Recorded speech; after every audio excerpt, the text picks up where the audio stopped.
4 cup பச்சரிசி மாவு எடுத்து லைட்டாக சூடாக்கிக்கிடணும். ரொம்ப சூடுபடுத்தக்கூடாது, லைட் சூடு போதும். இடியாப்ப மாவுன்னுட்டு வச்சு வச்சுருப்போம்ல, திரிச்சு வச்சுருப்போம்ல அந்த மாவில். அப்புறம் 4 டம்ளர் பச்சரிசி மாவுக்கு 1 டம்ளர் உளுந்து. நம்ம எந்த அளவு எடுக்கிறோமோ, கப்பாக இருந்தாலும் சரி, டம்ளராக இருந்தாலும் சரி, 4 டம்ளர் பச்சரிசி மாவுனா 1 டம்ளர் உளுந்து எடுத்துக்கிடணும். பச்சரிசி மாவை இப்படி நல்லா லைட்டாக சூடு பண்ணி நல்லா சலிச்சு வச்சுக்கிடணும். அப்புறம் ஒரு 1/4 டம்ளர் புழுங்கல் அரிசியை அதையும் வறுத்துக்கிடணும்.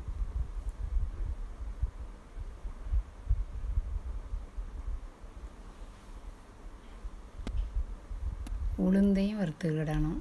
லைட்டாக வறுத்துடணும், நல்லா வாசம் வர்ற மாதிரி வறுத்து மிக்சியில் அரைச்சிட வேண்டியது. பிறகு அதோட கொஞ்சம் பொட்டுக்கடலையும் சேர்த்துக்கணும். ஒரு கை பொட்டுக்கடலையும் சேர்த்து இந்த அரிசி உளுந்து அரைக்கிறப்ப அதையும் சேர்த்து அரைச்சி அதையும் நல்லா சலித்து வச்சுக்கிடணும். அப்புறம் ஒரு பாத்திரத்தில், ஒரு சின்ன கிண்ணத்தில் 2 ஸ்பூன் ஜீனி,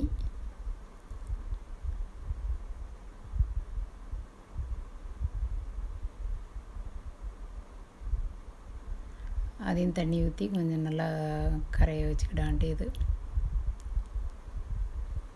அப்புறம் ஒரு 1/2 ஸ்பூன் பெருங்காயத்தூள்,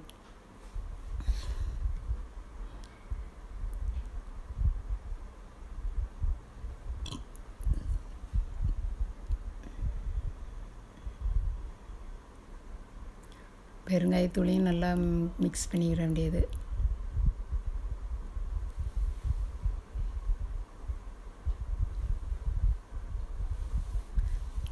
தேங்காய் பால் கொஞ்சம் எடுத்து வச்சுக்கிடணும். தேவையான அளவு தேங்காய் பால். நிறையா வேணும்னா நிறையா தேங்காய் பால் வைக்கணும், கொஞ்சமாக வேணும்னா கொஞ்சமாக தேங்காய் பால் எடுத்து வச்சுக்கிடலாம். அது நம்ம இஷ்டம்தான். அப்புறம் தேவையான உப்பு ஒரு கிண்ணத்தில் சேர்த்துக்கிடணும். அதோட சுப்ரீம் வனஸ்பதி இதை சேர்த்தா தான் நல்லாயிருக்கும். மற்ற டால்டாலாம் சேர்த்தா ஒரு மாதிரி வாடை வரும், சிலருக்கு பிடிக்காது.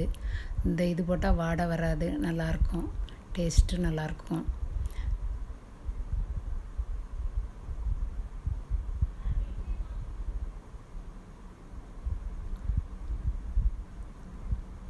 நாலு டம்ளர் மாவுக்கும்போது இந்த வனஸ்பதி போதும்,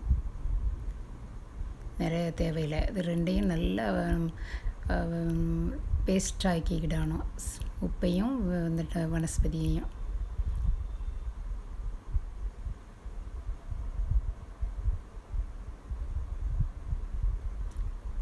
அப்புறம் அதோட இந்த மாவு, பொட்டுக்கடலை, அரிசி மாவு, உளுந்த மாவெல்லாம் சேர்த்து வச்சுருக்கோம்ல, அந்த மாவை அதோட மிக்ஸ் பண்ணணும்.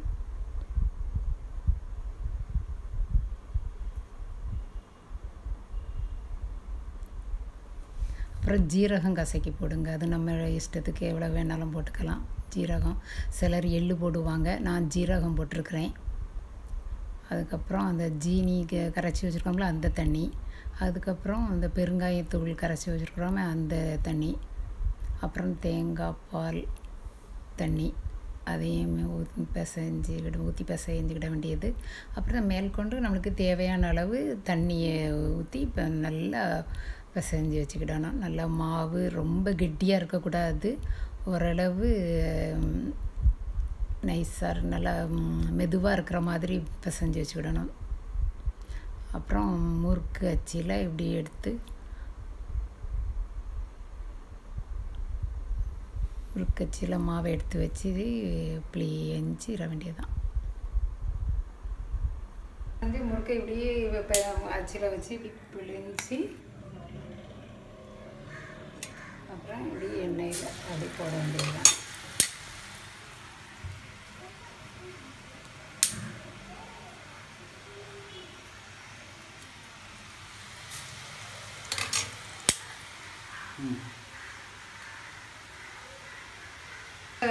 போட்டு இப்படி நல்லா 2 பக்கமாக சவந்த உடனே இந்த சலசலப்பு சத்தம் நின்ன உடனே முறுக்கை எடுத்துடணும்.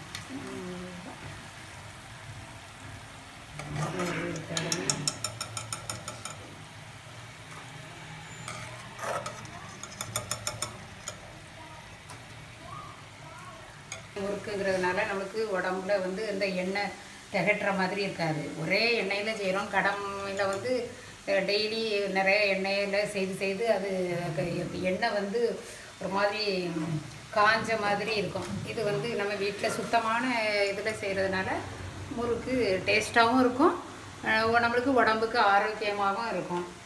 அது ரொம்ப ஈஸி இந்த முறுக்கு செய்கிறது. வீட்டிலேயே செய்து சாப்பிடுங்க. ரொம்ப எண்ணெய் குடிக்காது இந்த முறுக்கு. நல்லது உடம்புக்கு. ஜீரகம், பெருங்காயத்தூள் இதெல்லாம் சேர்ந்துருக்கிறதுனால நம்மளுக்கு உடம்புக்கு நல்லது. எங்கள் அப்பா முறுக்கு ரெடி. இது நல்ல ஈவினிங் ஸ்நாக்ஸுக்கு ஏற்றது. சின்னவங்கலேருந்து பெரியவங்க வரைக்கும் நல்ல சாப்பிடலாம். ரொம்ப சாஃப்டாக இருக்கும். நீங்களும் இதை சாப்பிட்டு பார்த்துட்டு உங்கள் ஃப்ரெண்ட்ஸுகளுக்கும் இதை தெரியப்படுத்துங்க. செய்து பார்த்துட்டு சொல்லுங்கள். தேங்க்ஸ்.